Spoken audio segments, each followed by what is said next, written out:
Hello मेरे प्यारे छात्र एवं छात्राएं, मैं संदीप ठाकुर। आप देख रहे हैं माँ संस्कृत गंगा यूट्यूब चैनल। तो फ्रेंड्स, आज का जो अध्याय है और गोदली भाग 2 से लिया गया है और हिंदी चैप्टर संख्या 2 है, जिस चैप्टर का नाम है 20 का दांत। और 20 के दांत का जो लेखक है वो है नलिन बिलोचन शर्मा। उसके बारे में हम जानकारी लेंगे कि उसका क्या क्या है और किस तरह से आया हुआ है।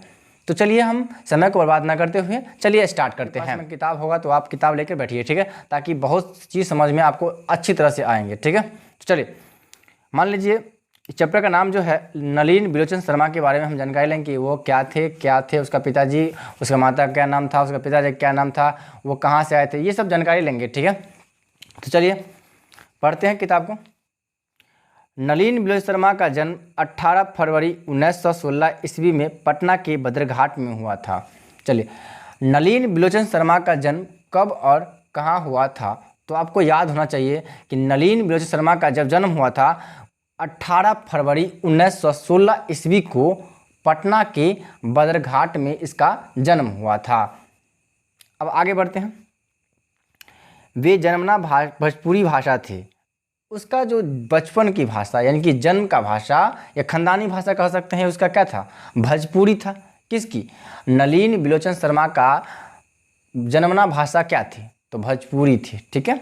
ये आपको बिहार बोर्ड में पूछ सकते हैं, तो आप अच्छी तरह से सिलेबस को तैयारी करें, ठीक है, और ढंग से, और हर एक स्टेप पर आप ध्यान से सुने और गौर से सुने और अच्छी तरह से देखिए, अंत तक बने रहें। अगर कोई तरह की दिक्कत हो तो आप नीचे कमेंट करके हमको बता सकते हैं। तो चलिए हम आगे बढ़ते हैं। वे दर्शन और संस्कृत के प्रख्यात विद्वान महामहोपाध्याय पंडित रामावतार शर्मा के ज्येष्ठ पुत्र थे। चलिए, नलिन बिलोचन शर्मा के जो पिताजी क्या थे, दर्शन और संस्कृत के प्रख्यात विद्वान थे।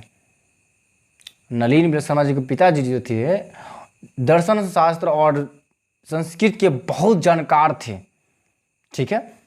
अब आगे बढ़ते हैं। और नलिन बिलोचन शर्मा के पिताजी का क्या नाम था, पंडित रामावतार शर्मा था। और नलिन बिलोचन शर्मा जो थे वो अपने पिताजी के ज्येष्ठ पुत्र थे। तो इसमें कह सकते हैं कि पंडित रामावतार शर्मा के कौन से पुत्र थे, नलिन बिलोचन शर्मा। तो आपको जानकारी होना चाहिए, ज्येष्ठ पुत्र थे, ठीक है। क्लियर हो चुका। चलिए आगे बढ़ते हैं। माता का नाम रत्नावती था। चलिए, नलिन बिलोचन शर्मा के माता का क्या नाम था, तो रत्नावती शर्मा था। अब क्वेश्चन यहाँ पर दो तरह से पूछ सकते हैं कि नलिन बिलोचन शर्मा का पिताजी और माता का क्या नाम है। तो पिताजी का नाम था पंडित रामावतार शर्मा और माता का नाम था रत्नावती शर्मा। तो ये आपको बिल्कुल क्लियर हो चुका है। तो आगे बढ़ते हैं। उनके व्यक्तिगत निर्माण में पिता के पांडित्य के साथ उनकी प्रगतिशील दृष्टि की भी बड़ी भूमिका थी।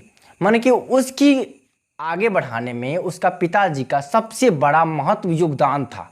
किसकी, तो वो उसके पिता पंडित रामावतार शर्मा को, नलिन बिलोचन शर्मा का व्यक्तिगत निर्माण में सबसे ज़्यादा भूमिका किसकी थी, तो उसके पिताजी का था, ठीक है। आगे बढ़ते हैं। उनकी स्कूल की पढ़ाई पटना कॉलेजिएट में से हुई थी और पटना विश्वविद्यालय से उन्होंने संस्कृत और हिंदी में एमए किया।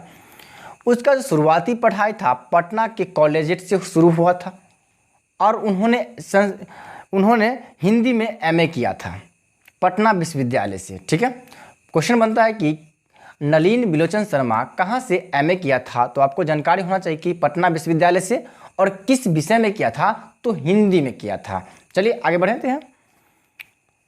और जानकारी ये भी होगा कि हिंदी और संस्कृत में क्या किए थे, एमए किए थे, ठीक है। चलिए, वे हरप्रसाद जैन कॉलेज आरा, रांची विश्वविद्यालय और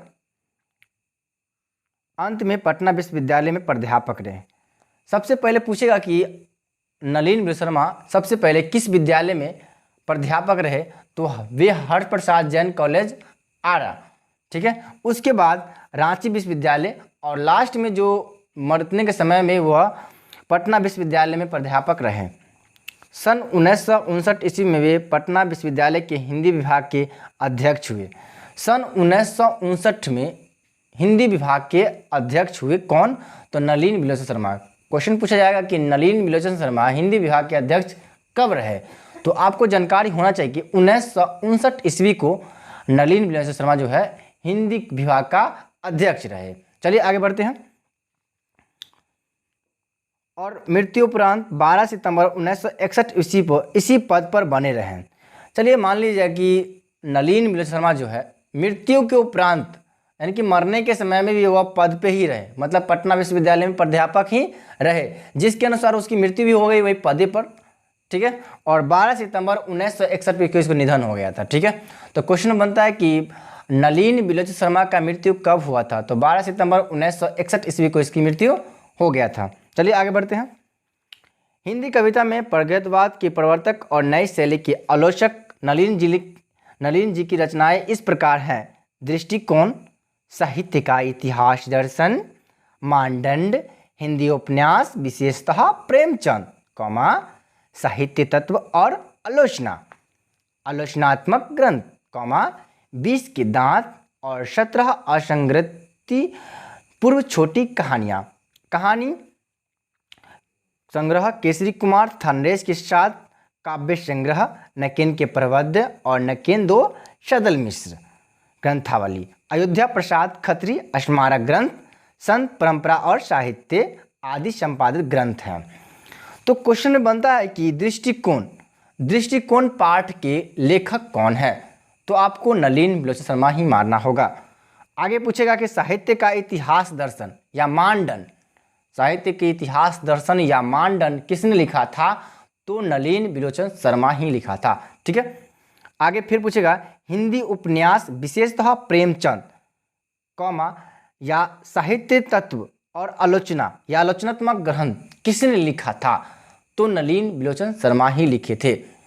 ठीक है, आगे है 20 के दांत और 17 असंगृत छोटी पूर्व कहानियां भी उन्होंने नलिन बिलोचन शर्मा ही लिखे थे। आगे है संग्रह केसरी कुमार नरेश के साथ काव्य संग्रह, नकेन के प्रबंध, कहा कि नकेन के प्रबंध और नकेन 2 सदल मिश्र यह किसके साथ मिलकर नलिन बिलोचन शर्मा जो लिखे थे? तो कहेंगे केसरी कुमार तथा नरेश के साथ मिलकर इन्होंने काव्य संग्रह की रचना किया। और आगे है सदल मिश्र ग्रंथावली किसने लिखा था? तो केसरी कुमार तथा नरेश के साथ नलिन बिलोचन शर्मा जी लिखे थे। अयोध्या प्रसाद खत्री स्मारक ग्रंथ किसने लिखा था? तो नरेश तथा केसरी कुमार के साथ नलिन बिलोचन शर्मा जी लिखे थे। संत परंपरा और साहित्य का लेखक किसने है? कि लेखक कौन है, ग्रंथ का लेखक कौन है? तो आपको जानकारी होना चाहिए। केसरी कुमार के साथ नरेश जो है और उसके साथ नलिन जी लिखे थे। ठीक है, वो आगे बढ़ते हैं। आलोचकों के अनुसार प्रयोगवाद का वास्तविक प्रारंभ नलिन बिलोचन शर्मा की कविताओं से हुआ था।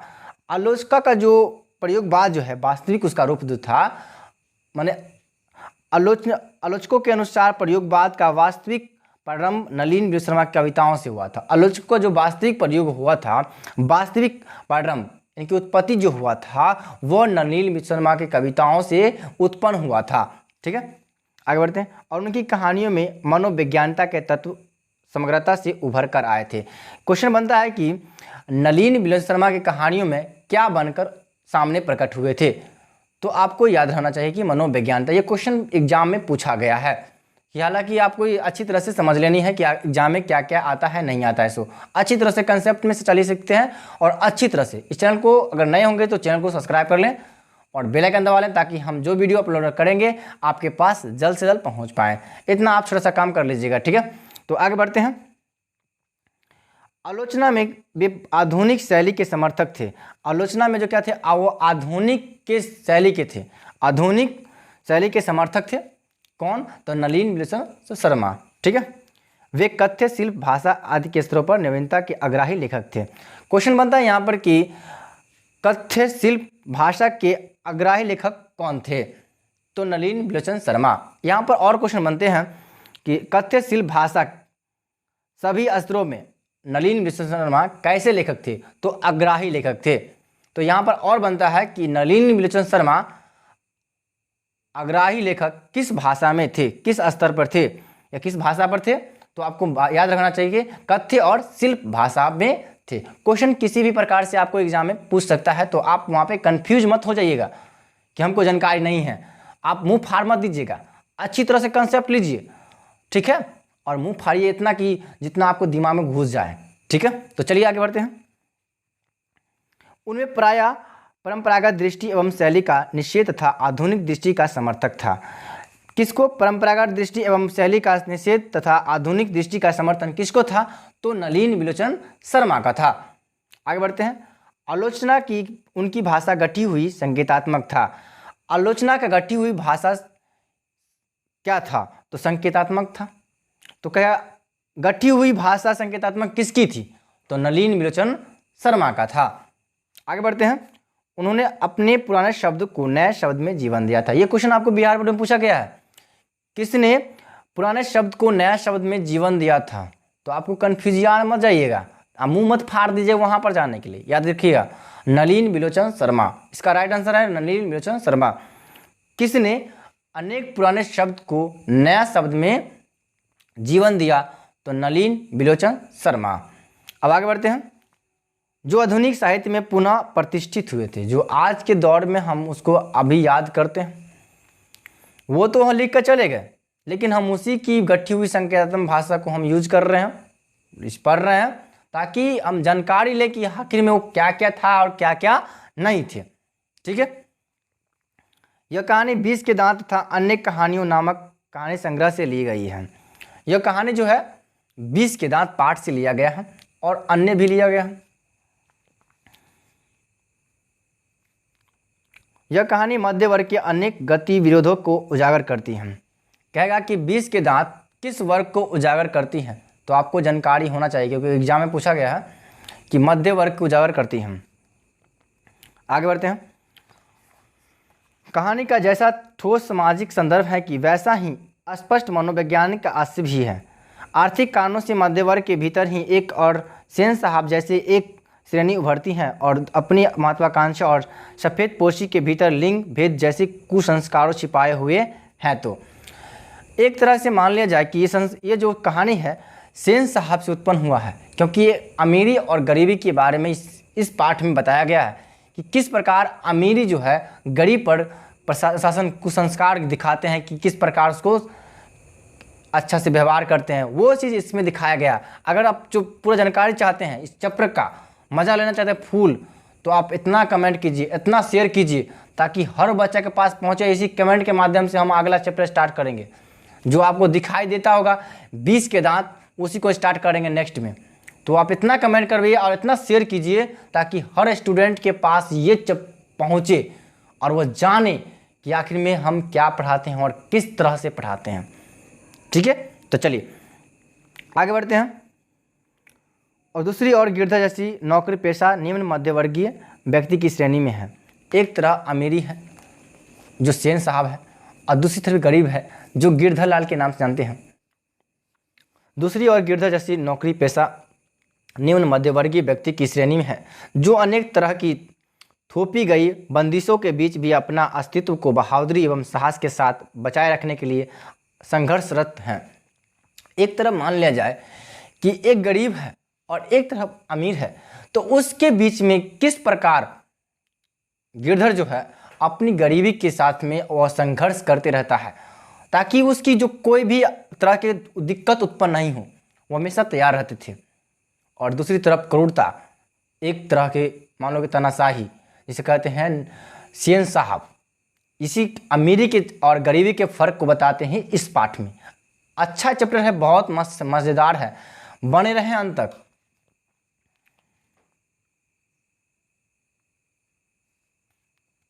यह कहानी सामाजिक भेदभाव, लिंग भेद, आक्रामक स्वार्थ की छाया में पलते हुए प्यार दुलार के कुपरिणामों को उभरती हुई सामाजिक समानता एवं मानवाधिकार की महत्वपूर्ण बनगी पेश करती हैं। यह कहानी जो है, ये कहानी जो लिंग भेद, भेदभाव, आक्रामक स्वार्थ की छाया में पलते हुए प्यार दुलार के बारे में चर्चा किया गया है इस पाठ में। तो अगर इस चैप्टर की पूरे मजे लेना चाहते हैं तो इस चैनल को सब्सक्राइब कर लें और साथ में बेल आइकन दबा लें और इसको शेयर भी कर दें, ताकि उस बच्चे के पास पहुंचे जो छात्र अच्छी तरह से अध्ययन करना चाहते हैं, ताकि इस वीडियो के माध्यम से हर वह छात्र सीख सकें मेरा यही तात्पर्य है कि हर वह स्टूडेंट के पास मेरा ये वीडियो पहुंचे ताकि वह स्टूडेंट अच्छी तरह सीखे। अगर मेरा वीडियो ही देख लीजिएगा ना तो आपको 100% बोल रहे हैं कि आपको एक दिमाग से बाहर नहीं होने देंगे, पूरा फुल कंसेप्ट। अब चलिए हम बिहार बोर्ड में किस तरह से आएंगे क्वेश्चन, हम थोड़ा जानकारी ले लेते हैं उसकी। पूरा महाभारत तो देखिए यहाँ पे आपके सामने दिया हुआ है, कक्षा 10 20 के दांत, नलिन विश्रमा।